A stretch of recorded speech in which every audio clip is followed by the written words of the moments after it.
ನಮಸ್ಕಾರ ಗೆಳೆಯರೇ, ದೇಶ ಪ್ರೇಮಿಗಳೇ, ನಮ್ಮ ಕನ್ನಡ ಡಿಫೆನ್ಸ್ ನ್ಯೂಸ್ ಯೂಟ್ಯೂಬ್ ಚಾನಲ್ಗೆ ಸ್ವಾಗತ ನಿಮಗೆ.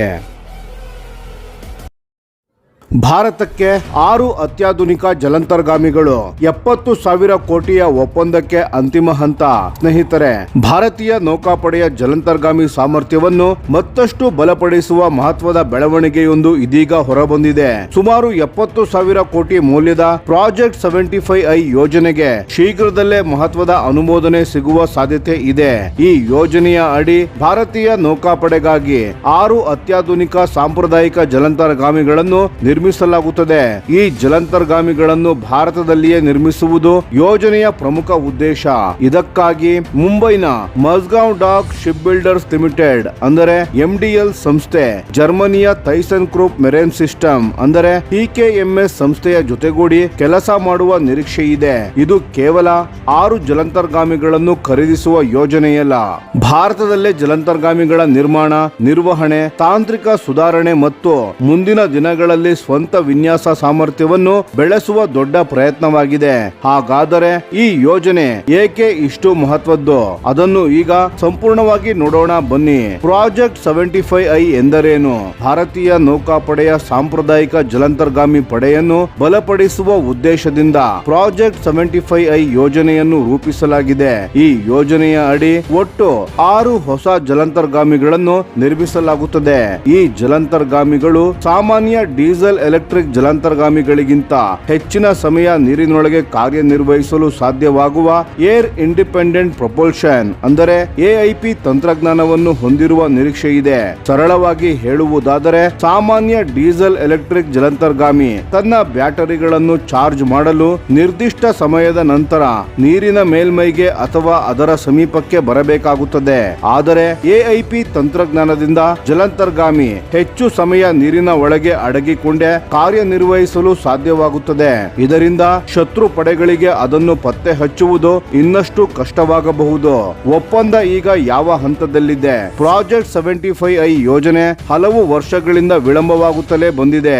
ವಾಣಿಜ್ಯ ಷರತ್ತುಗಳು, ತಾಂತ್ರಿಕ ಅವಶ್ಯಕತೆಗಳು ಮತ್ತು ಇತರೆ ಹಲವು ವಿಷಯಗಳ ಬಗ್ಗೆ ಮಾತುಕತೆಗಳು ಹಲವು ಬಾರಿ ಸ್ಥಗಿತಗೊಂಡಿದ್ದವು. ಆದರೆ ಇದೀಗ ಈ ಯೋಜನೆ ಮತ್ತೆ ಅಂತಿಮ ಹಂತದತ್ತ ಸಾಗುತ್ತಿರುವ ಸೂಚನೆಗಳು ಸಿಕ್ಕಿವೆ.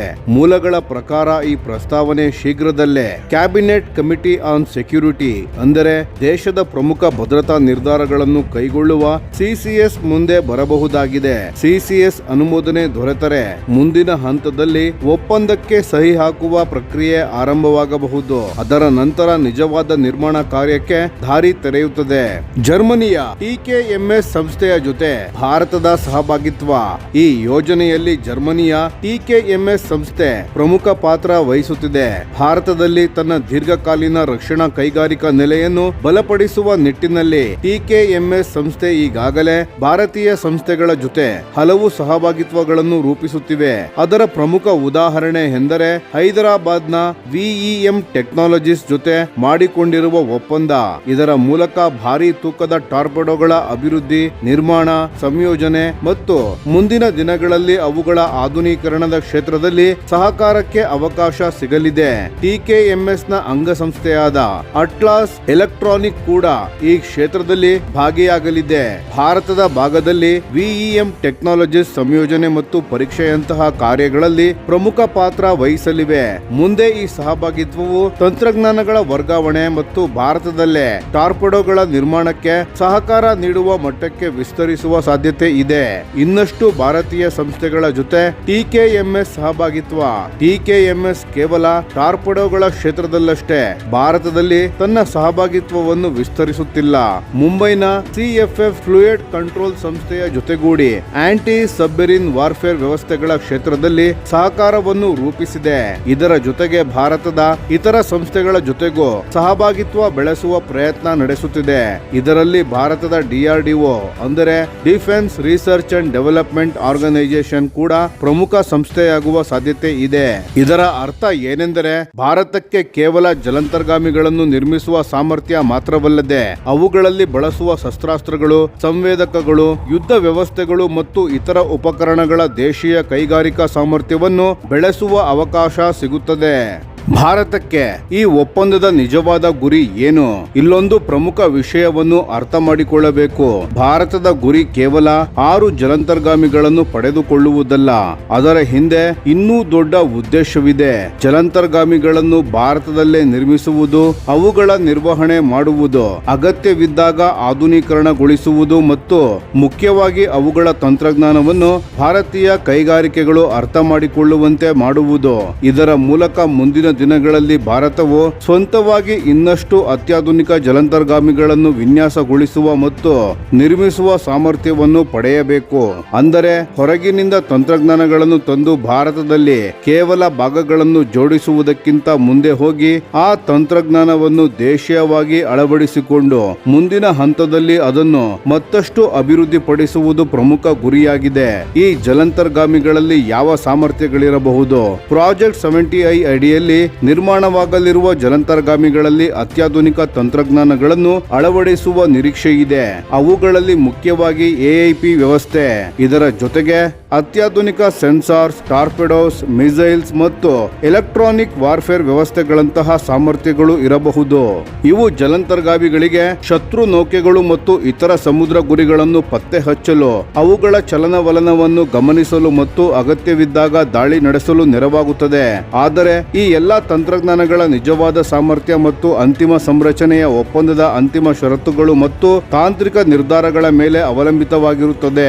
ಭಾರತೀಯ ನೌಕಾಪಡೆಗೆ ಜಲಾಂತರ್ಗಾಮಿಗಳ ಕೊರತೆ.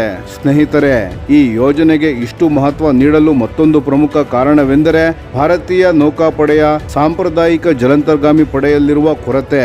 ಭಾರತದ ಬಳಿ ಇರುವ ಹಳೆಯ ಜಲಾಂತರ್ಗಾಮಿಗಳು ಕ್ರಮೇಣ ಸೇನೆಯಿಂದ ನಿವೃತ್ತಿಯಾಗುತ್ತಿರುವ ಸಂದರ್ಭದಲ್ಲಿ ಹೊಸ ಜಲಾಂತರ್ಗಾಮಿಗಳನ್ನು ವೇಗವಾಗಿ ಸೇರ್ಪಡೆಗೊಳಿಸುವ ಅಗತ್ಯವೂ ಹೆಚ್ಚಾಗಿದೆ.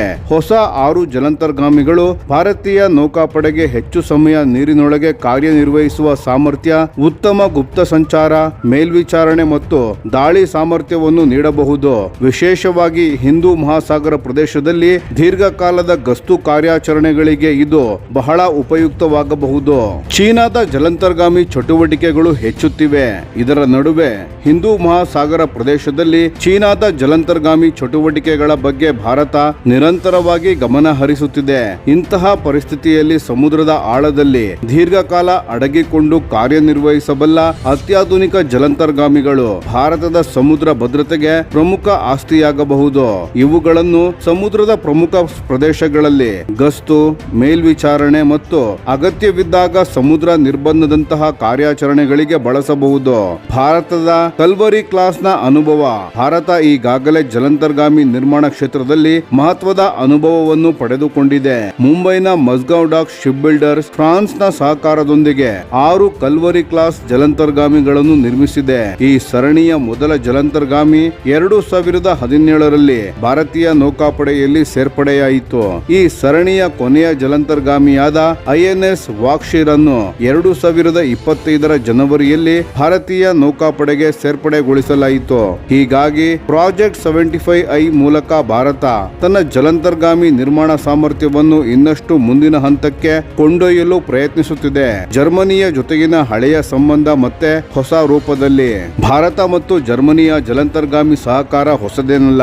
ಭಾರತೀಯ ನೌಕಾಪಡೆ ಹಲವು ದಶಕಗಳಿಂದ ಜರ್ಮನ್ ವಿನ್ಯಾಸದ ಟೈಪ್ 209-1500 ಶಿಶುಮಾರ್ ಕ್ಲಾಸ್ ಜಲಾಂತರ್ಗಾಮಿಗಳನ್ನು ಬಳಸುತ್ತಿದೆ. ಈ ವರ್ಗದ ಕೆಲವು ಜಲಾಂತರ್ಗಾಮಿಗಳನ್ನು 1980ರ ದಶಕದಿಂದಲೇ ಭಾರತದಲ್ಲಿನ ಮಸ್ಗಾಂವ್ ಡಾಕ್ ಶಿಪ್ ಬಿಲ್ಡರ್ ಸಂಸ್ಥೆಯಲ್ಲಿ ನಿರ್ಮಿಸಲಾಗಿತ್ತು. ಹೀಗಾಗಿ TKMS ಮತ್ತು MDL ನಡುವಿನ ಹೊಸ ಸಹಭಾಗಿತ್ವವು ಹಳೆಯ ಅನುಭವದ ಮುಂದುವರಿಕೆಯಂತಿದೆ. ಆದರೆ ಈ ಬಾರಿ ಮುಖ್ಯ ಒತ್ತು ಭಾರತದಲ್ಲಿಯೇ ನಿರ್ಮಾಣ, ಹೆಚ್ಚಿನ ತಂತ್ರಜ್ಞಾನಗಳ ವರ್ಗಾವಣೆ ಮತ್ತು ದೇಶೀಯ ಜಲಾಂತರ್ಗಾಮಿ ಕೈಗಾರಿಕಾ ಸಾಮರ್ಥ್ಯವನ್ನು ಬೆಳೆಸುವುದರ ಮೇಲೆ ಇರಲಿದೆ.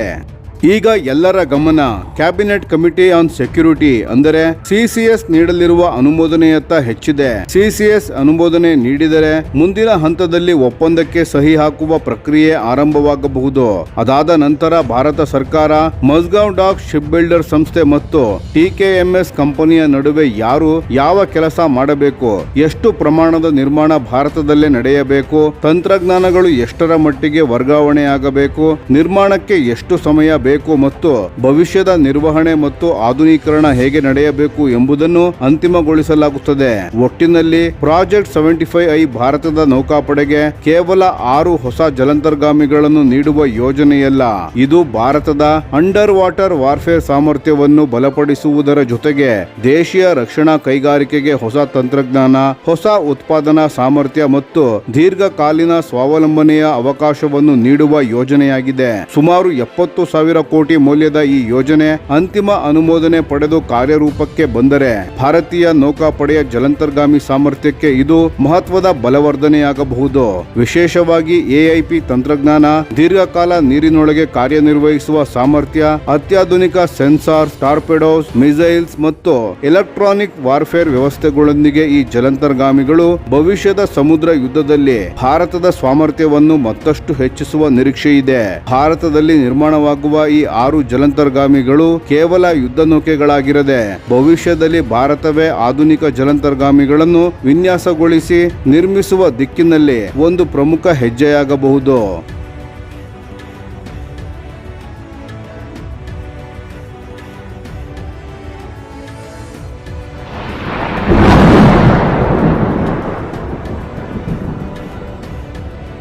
ಈ ವಿಡಿಯೋ ನಿಮಗೆ ಇಷ್ಟವಾಗಿದ್ದರೆ ಲೈಕ್ ಮಾಡಿ ಮತ್ತು ನಮ್ಮ ಚಾನೆಲ್ ಅನ್ನು ಸಬ್ಸ್ಕ್ರೈಬ್ ಮಾಡಿ ಹಾಗೂ ಬೆಲ್ ಐಕಾನ್ ಒತ್ತಿ.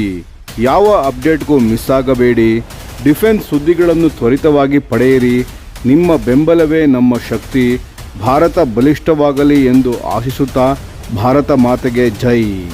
ಧನ್ಯವಾದಗಳು.